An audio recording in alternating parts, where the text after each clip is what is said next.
Hey, Jeff, thanks for joining us today. As a way of getting No, started, thanks give for us a little having me. background of yourself. Sure, absolutely. So, husband, father, been in sales fundamentally my entire career. Spent 4 years coaching college football and then jumped right into sales and haven't looked back. Been both in an individual contributor role and then the past 20 so years in sales leadership roles in a variety of industries, but primarily professional services and financial services industries. Yeah. But why sales for you? Well, it's interesting. My background, I mentioned I coached college football for 4 years and so there's a little bit of a competitive streak in me.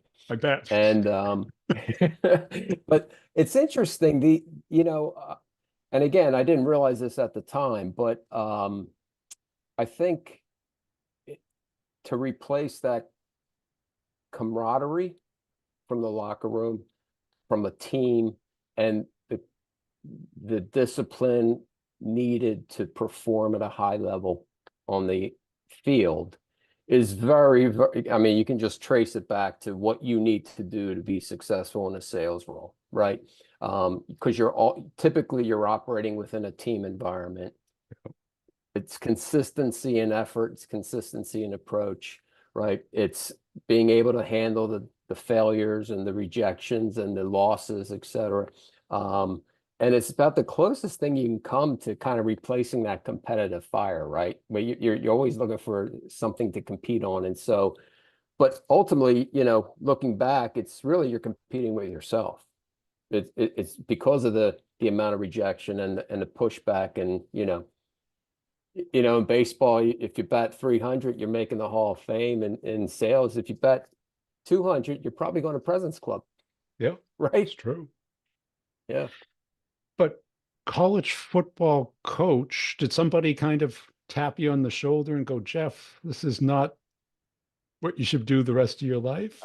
What was the, Actually, yeah, it's a great question. So I was fortunate to be hired as a coach at the school I played in, and I played a Division III level football. So I had two other jobs back then when I was coaching, so there was no money. no money in it? Yeah. Yeah, and one of my older brothers was in sales, and he said, "Hey, why don't you meet with the president of my company?" And it was in the computer industry, back selling computers to corporations back when you could make a lot of money doing that. And the president and I hit it off, and he said, "How do you feel about?" I was living in Pennsylvania. He said, "How do you feel about Florida?" And I said, "Oh, I love Florida." He said, "Great. I want you to move down there and open up an office with your brother, my brother was down there, so." The Kiley boys went after it down in Florida and really had a great time. That kind of got me hooked on the whole Yeah. sales process. And was your brother one of your first mentors as far as selling, or Oh no, no, no, no, he was not. He was not. did I touch a Listen, nerve? no, no, he's a great salesperson, but his style and my style are totally different. And so I actually had a very good mentor. Um, it's a great story if you don't mind. So I'm living in Miami and my territory is Central Florida. So any sales meeting I have, I'm on a plane flying up to Tampa, Orlando. And so I book a couple full days of meetings, and there's a guy who's a sales. I don't know what his title was. He just flew around the country and kind of rode along with salespeople. And I was in the networking business at the time. And so I met him at the Tampa airport. And he said, "What's our schedule like?" And I said, "Well, we have a meeting at 10 and a meeting at 12, a lunch." And he said, "All right, cancel the first two meetings." And I go, "Excuse me?" He goes, "Yeah, cancel the first two meetings." He goes, "I got to take you somewhere." And so we jump in my rental car and he takes me to the public golf course by the Tampa airport. We play around the golf and he just preaches and mentors and talks for the entire round of golf on just getting to know me and getting to know what my motivations were and what what any anxiety I had, et cetera. And so Jim was a great mentor, and we rescheduled those meetings for the following day. And he he was just a very interesting guy, and he's the guy who kind of put into my head that's you're not sell. I don't sell. I'm having conversations with people and trying to identify if there is a problem that my organization or that I can solve. Maybe it's not my organization, maybe it's another organization, but that's been my approach in sales my entire career. So I've always been in sales, but I've never felt like I've been selling. I've always felt like I've been solving problems or potentially solving problems for organizations or for individuals at those organizations. Yeah. And is that what you attribute your success to? I certainly do, because I'm almost a skeptic in some sales environments where I really need to validate what the problem is, and more importantly, validate whether I can solve it. And there has been many situations, and some of my former employers probably will cringe to hearing this. There were many scenarios where I recommended someone else. I didn't recommend my company. I recommended someone else, because at the end of the day, it's a relationship, right? Know, like, and trust. Like, I want people to trust me. I don't buy anything from someone I don't know, like, and trust. Never bought a single thing, right? And I just find that what gets a rise out of me in the sales environment, and I've been doing it for a long time, it's not closing the deal for me. I mean, that's great, right? We all want to close the deal, but what really gets me excited is finding an opportunity, a problem that I know that we can solve, and it's a very complex environment. You have to navigate a bunch of different personal and organizational roadblocks or challenges. That's what gets me excited. Yeah. And if you find those and you have a good solution, I know fairly early on in the sales process that we're probably going to close it. Do they have to have active pain, or were you good at? Uh, yeah. Um, I was having a conversation with a client the other day, and I said to him, I said, I don't know if there's any buffoon buyers left, right? Like I don't know, I haven't found any in a while, right? So I think the job of a true sales professional is really understanding the organization and what the challenges are. You can create an issue, right? You can uncover an issue that the prospect didn't even know they had. But in order to do that, you need to be very well versed on the industry, their challenges, what their competition is doing, and more importantly, what your solution can provide. Yeah. If right, I mean, to me, that's the key. That's the mark of a true sales professional. Yeah. And you were selling for pretty big companies too. Yes, yes. So I have been. It's funny. I've been very fortunate too, because I've worked for organizations where, outside of selling computers early on in my sales career, I've never really sold a product. So I've always sold services, and I think that provides a significant advantage in terms of being able, or not falling down the commoditized path, right? Your product's not getting commoditized or undercut in price. I mean, of course, that happens in services as well. But I've been fortunate to work for organizations where I truly felt that what I was representing, the service I was representing, really had significant advantages for the buyers of that service, right? So it was easy to get behind it, easy to be proud of what you were doing, et cetera. And I've met salespeople that haven't been able to be in those situations in the past, and I'm sure that's pretty challenging. But yeah, I mean, the big companies that I've worked for, it called on large organizations. And I think that's something that probably excites me or attracts me to the complexity of the sale. The larger the organizations, the more complex. And especially today, I mean, it's buying committees for the most part, right? It's A lot of very, people. very rare that there's single It's buyers never anymore. one person. Well, Unfortunately. yeah. I mean, typically there's one person who really cares. Oh, there's always one person that really cares. You just have to find that That person. person.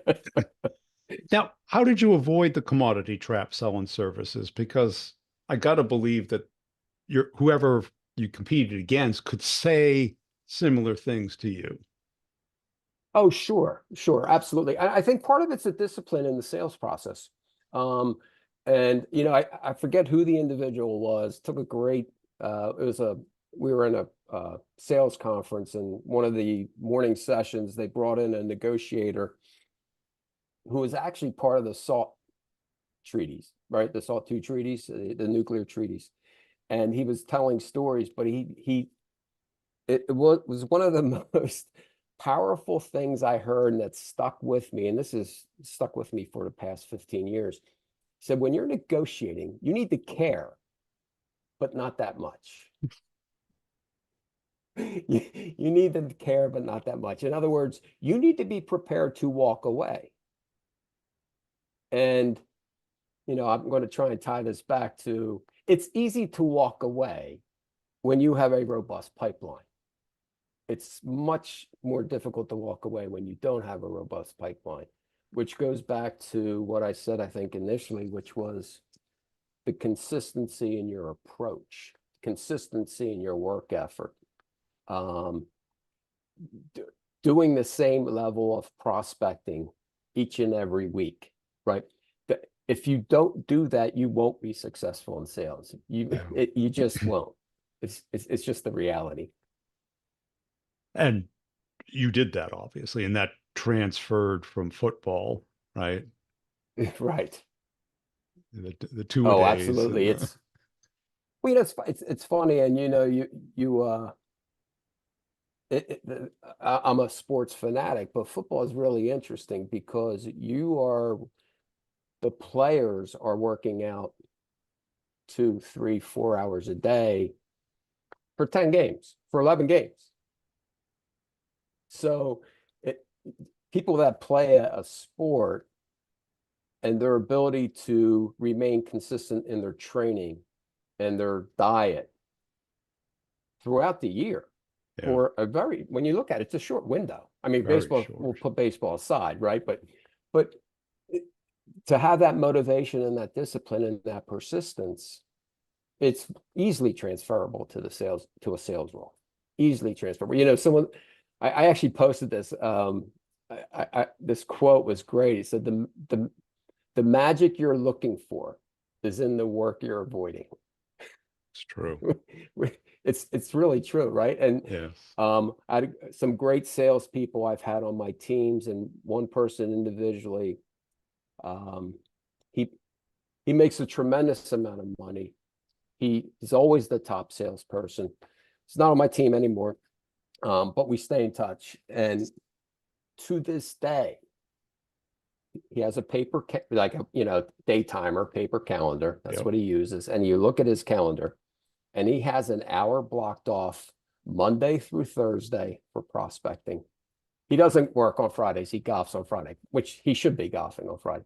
But every single day he spends an hour. Now, he may not be cold calling. He might be networking. He might be whatever, but he blocks out an hour every day.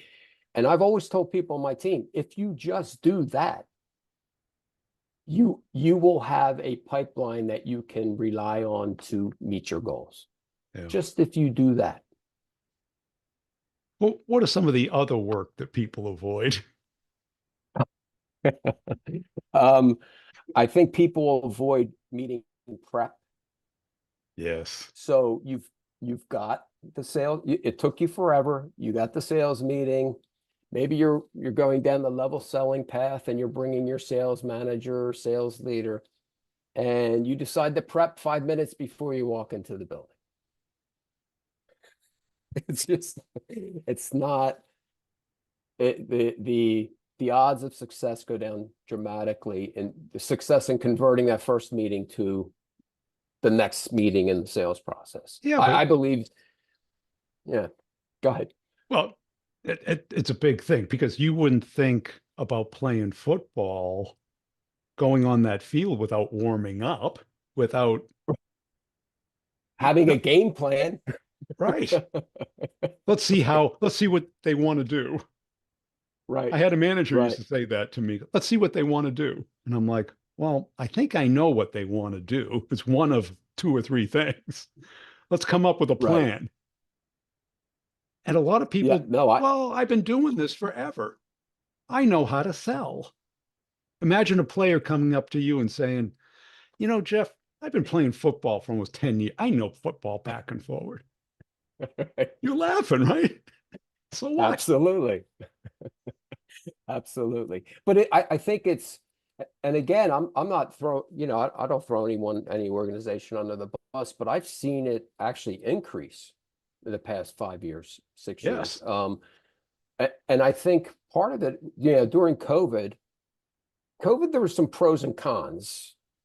Not many pros, but one of the pros was you could have 5 or 6 sales meetings in a day during COVID because everyone and the prospects have embraced Zoom or video conferencing, right? So, but I think one of the downsides was, oh, it's a Zoom call.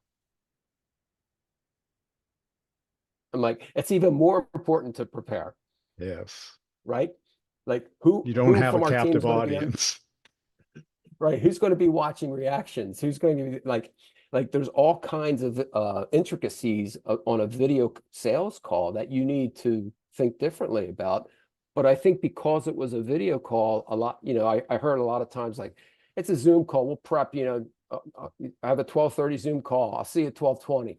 I go, no, no. But I think also, Brian, and again, sales leadership, there's so much focus on report, CRM, what's your call activity, what's all that. And, from my perspective, a sales leader has two jobs. It's to deliver results and to grow your team. Yeah. And what I have learned, it may not work for everyone, but what I've learned is if I really focus on growing my team, and by growing my team, that doesn't mean adding more salespeople, it means growing their skill set. The results always take care of themselves. But I think a lot of sales leaders are focused on the results and making sure that the CRM is updated. And did you get your call reports? I asked, I had a conversation with a business owner, and it was great. It's just someone I know. We're just catching up, and he was complaining about his sales results, and he has a sales leader and is a sales manager. I said, well, when's the last time the sales leader went on calls with the sales reps? Because I don't think he does that. And I'm like, he should do that. That's his job. That's his job. I don't know. Ride-alongs, coaching, sales coaching, and I don't know how many sales training classes you've participated in your career. I've participated in a lot. I think I've walked away with some stuff from sales training, but I think what a lot of people fail to realize is salespeople have very different attention spans, and retention is not their strong suit. And where the sales training comes in is in the field. It's not in a classroom. It's not in a meeting room. It's doing it, and then immediate feedback after that sales call. You should have pivoted here. Why did you say this? That sort of thing. So I'm a bit of a stickler in terms of getting in the field with the troops and driving their skill set, improving their skill set, their recognition, their conversational skills, their ability to read a room, right? Prepping, all that sort of thing. If you take care of that, I strongly believe the results will be there. And most are sponges for that. Oh, they love it. They love it. The biggest challenge that I coach sales leaders on is don't take over the call. Yeah, don't hijack it.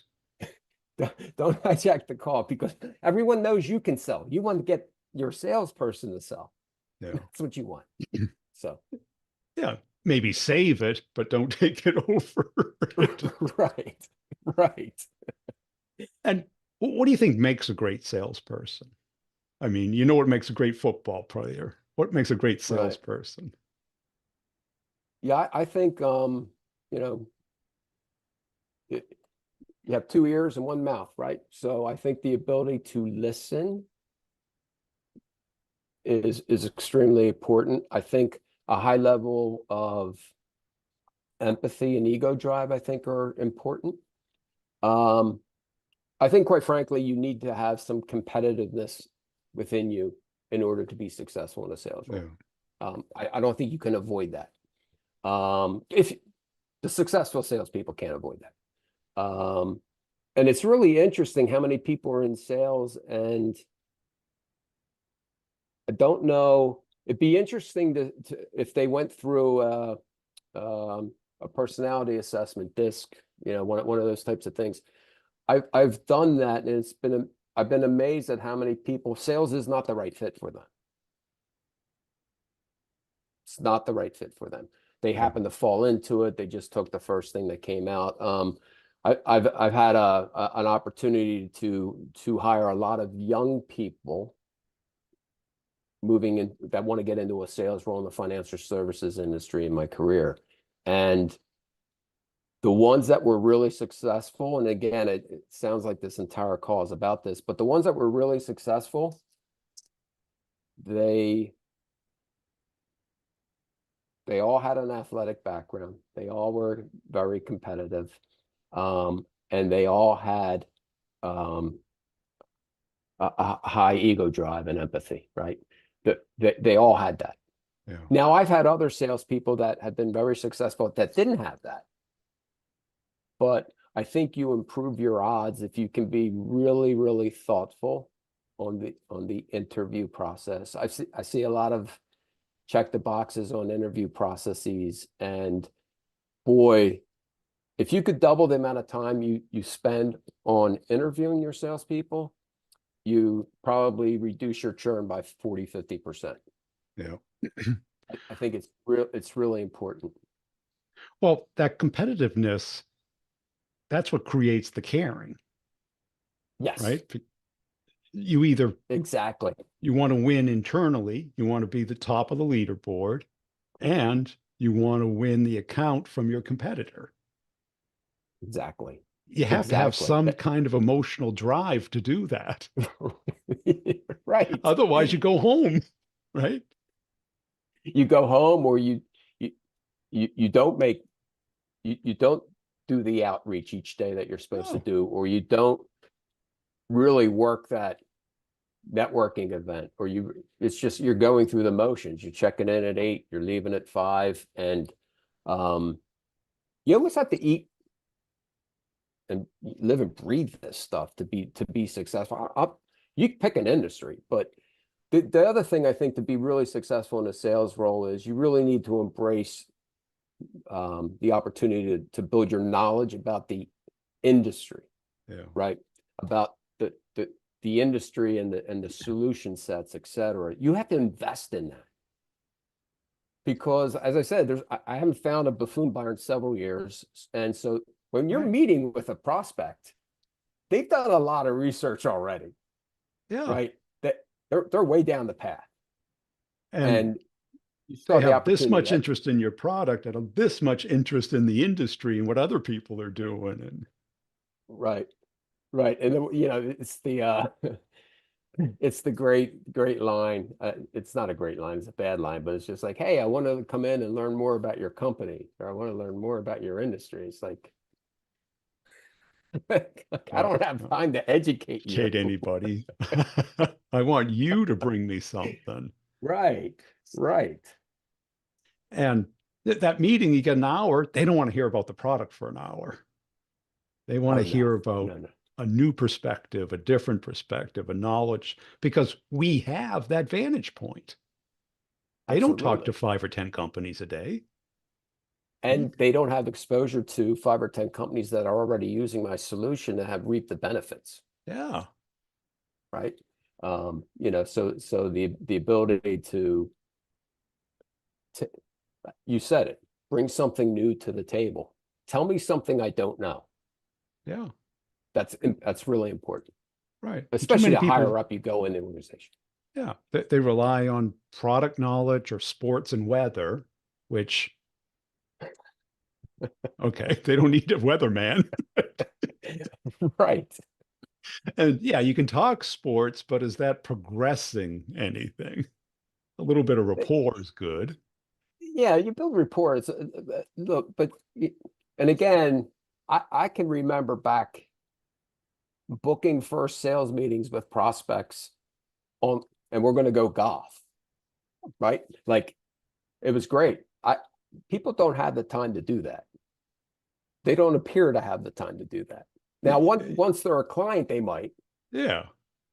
Right. So yes, you want to do small talk, you want to build rapport, right? Establish some credibility, build some rapport, etc. But don't take the whole meeting talking about the game or whatever. And what got you into fractional leadership? So it's interesting. So I was I I just I have a couple of uh I'm I'm involved in a couple small businesses um on the side, and what what attracted me to that was I have a lot of friends and relationships, small business owners who they need that $250,000 sales leader, Yeah. but they don't have a budget for a $250,000 sales leader. And a lot of them are managing their sales teams on their own. Yeah. And it's really not the best solution. It's kind of like running a manufacturing plant 4 hours a day. It's not the most efficient way to, right? And what I found too is that, I mean, for me personally, it's just the variety, right? So I have, a manufacturing client, right? I have a financial services client, I have a solar company, right? So the interesting thing though is all those various and different industries, but none of them have a proven and repeatable sales process. So it's very difficult for their salespeople to be consistently successful because they don't have a plan. Yeah. There's no plan to follow. There's no path to follow. Plus, I just love seeing the excitement in a sales team when there's some attention, uh, applied to them, right? And there's someone there that's willing to help on a consistent basis, right? Maybe it's just someone to even bounce some ideas off of They want to be or talk them off a understood. ledge. Yeah. Right. Right. So it's been a lot of fun. It's been a lot of fun for me to do it. Yeah. And you hit on process. Do you find a lot of people without a sales leader kind of just in reaction mode instead of proactively guiding somebody through a process? Yeah, I think there's two things. One is there's no path. So I think organizations where there's not a sales process and a proven sales process in place, most of the reps are winging it, right? Like Yeah. they're trying different things, et cetera. Or you have the other scenario where there's a top sales rep who closed 80% of the business, and everyone else tries to follow that person and what they do, but they're incapable of doing it because that person is a cowboy, right? That person It like works for whatever that reason. person wings it for them. It works for them. It Yeah. And they're doesn't not work good at for articulating why they're successful. right, right. And so if you have a process that's proven and repeatable that you've seen success from, your top salesperson can follow that or not. Most of the top salespeople are cowboys, which is fine. But all your B and C players can follow it. And maybe your D player becomes a C or a B by following that process because now there's a plan, there's a roadmap. Yes. If you get this response, this is what you do, right? If you get this response, this is what you do. I it it's the opportunity to build consistency in your sales results and to elevate your sales team. Yeah. Cool. Hey, Jeff, really appreciate your time today. Where can people go to connect and follow you? Accelerate2win.com, Jeff at Accelerate to Win, or I'm on LinkedIn, Jeff Kiley. So it's easy to find me.